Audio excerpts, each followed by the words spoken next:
and the Sensex is now over 700 points lower. But we'll keep tracking the action on the markets for you. The other action is happening on the IPL front. The mini auction is here. That means 10 teams with varying purse sizes and with specific player requirements will be sitting around the auction table, hoping to cough out just enough to complete their cricketing teams. How much could these teams spend, and who are the big-ticket cricketers to watch out for? My colleague Jude Sanith has some numbers and names. Take a look.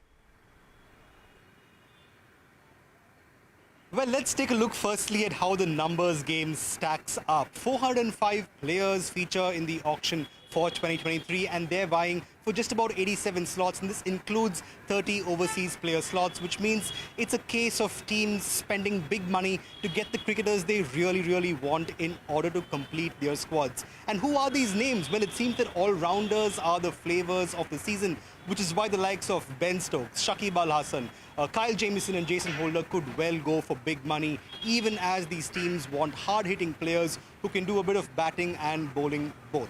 But interestingly enough, let's also take a look at purse sizes, because we're seeing a varying purse size across squads. The likes of, Punjab Kings have the highest purse at about 32.2 crore rupees remaining, while KKR has the smallest purse remaining at just about 7.05 crore. In terms of slots left, also we're seeing some degree of variation.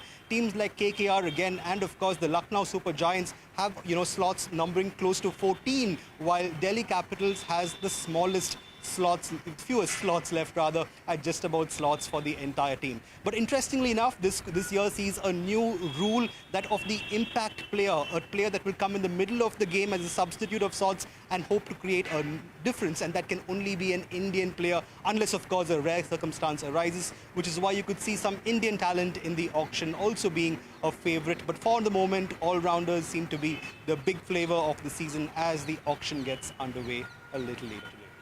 All right, Jude, thanks a lot for getting us all of the details on this auction ahead of, it starting later in the day. But with that, let's move on and bring you something else that's exciting. It is Friday, and as part of our Weekender series, Mangalam visited the top management of Domino's and Jubilant Foodworks to learn more about the Domino story in India.